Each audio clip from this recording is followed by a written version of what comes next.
Welcome to NS24 news. ముందుగా ముఖ్యాంశాలు.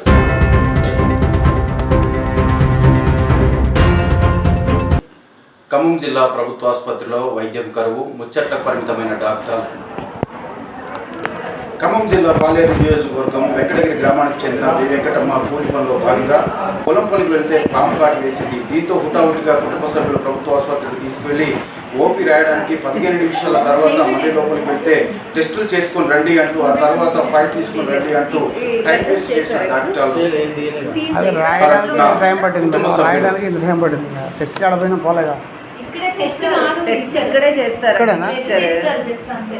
మరి ఎవరు చెప్పలేక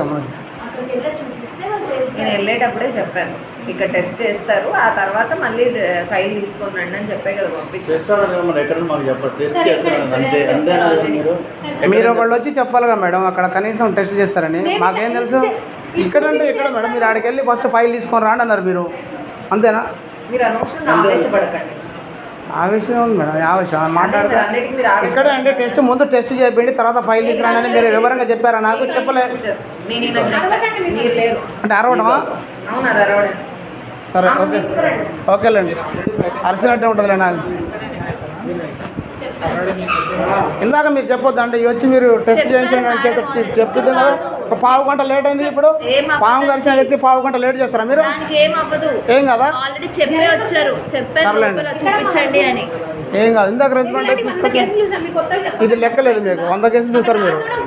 ఇది రెస్పాండ్ గారు మీరు. కనీసం కుర్చీలోంచి లేచి పాము గరిచిన వ్యక్తి చూడరా మీరు? కనీసం చూడరా మేడం మీరు? పాము గరిచిన వ్యక్తిని 3 డాక్టర్లు ఉండి ఒక్కరు లేచి చూడరా? చెప్పండి నాకు. మీరు ఒక్కడ లేవలే, 3 డాక్టర్లు ఒక్కడ లేవలే. ఆమె లేవలేని పరిస్థితిలో ఉంటే కనీసం చూడరా? ప్రైవేట్ హాస్పిటల్ మీకు అదే తేడా. ప్రైవేట్ డాక్టర్లు అయితే అమ్మట చూస్తారు.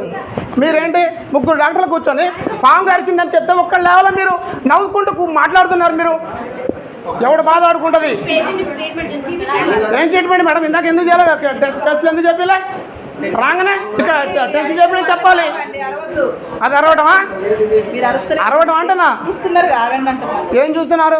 3 డాక్టర్లు నవ్వుకుంటూ మాట్లాడుతున్నారు. పాము గరిచిన వ్యక్తికి వచ్చి లేచి రెస్పాండ్ కాలే ఒక్కళ్ళు కూడా.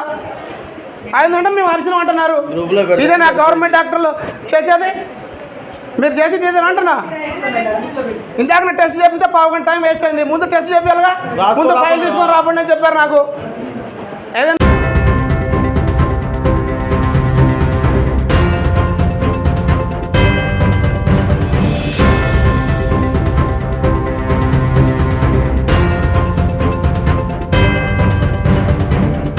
అంతర్రాష్ట్ర గంజాయి దొంగలను పట్టుకున్న తొర్రూరు పోలీసులు 60 కిలోల ఎండు గంజాయి, 4 సెల్ ఫోన్ స్వాధీనం, 12 లక్షల విలువ గల ఎండు గంజాయి, 1 బులోరా వాహనం స్వాధీనం. తొర్రూరు పోలీసులను అభినందించిన జిల్లా ఎస్పీ సుధీర్ రామ్ నాథ్ కేకన్.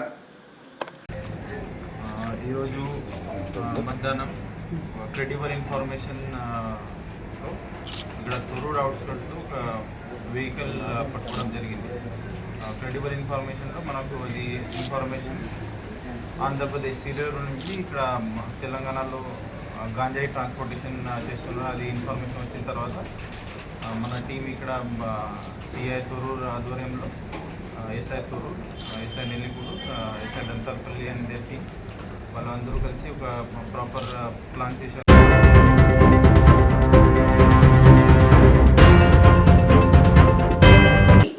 మేడిగడ్డ కొట్టుకుపోయిందని, కాళేశ్వరంలో లక్షల కోట్లు గంగపాలైందని. మేడిగడ్డ కొట్టుకుపోయిందని, కాళేశ్వరంలో లక్షల కోట్లు గంగపాలైందని చెప్పి చిల్లర మల్లర మాటలు మాట్లాడిన కాంగ్రెస్ పార్టీ ఏదైతే ఉందో ఇవాళ సిగ్గుతో తలదించుకోక తప్పదు. మేము మొదటి నుంచి చెప్పింది ఒకటే, అక్కడ జరిగింది చిన్న విషయం తప్ప పెద్దదేం కాదని చెప్పినాం. అన్నట్టుగానే కొన్ని రోజుల్లోనే రిపేర్లు పూర్తి చేసినారు. ఈరోజు ఒక వరదలాగా నీళ్ళు వస్తూ ఉంటే కూడా ప్రాణహితలో గోదావరిలో తట్టుకొని ఇవాళ మేడిగడ్డ నిలబడ్డమే కాళేశ్వరం ప్రాజెక్టు యొక్క గొప్పతనానికి సాక్ష్యం అని చెప్పక తప్పదు. తప్పకుండా తొందరలో సందర్శిస్తాం. ప్రజలకు కూడా ఆ విజువల్స్ తీసుకొచ్చి ప్రజలకు కూడా వివరంగా చెప్తాము. తప్పకుండా వాటిని మీ ద్వారా కూడా ప్రజలకు చూపెడతామని చెప్పి కూడా తెలియజేస్తాం.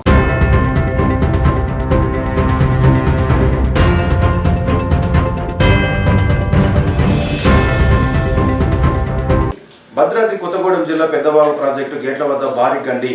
ఖాళీ అయిన పెద్దవాగు ప్రాజెక్టు గ్రామంలోకి ముంచెత్తిన నీరు.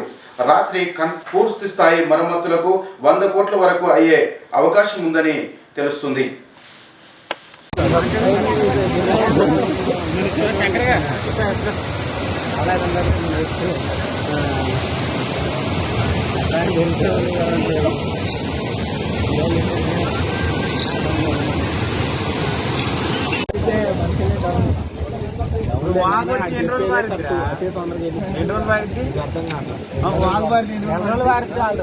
ఎన్ని రోజులన్నా వారిద్దరు మన పంటలు అయిపోయిందా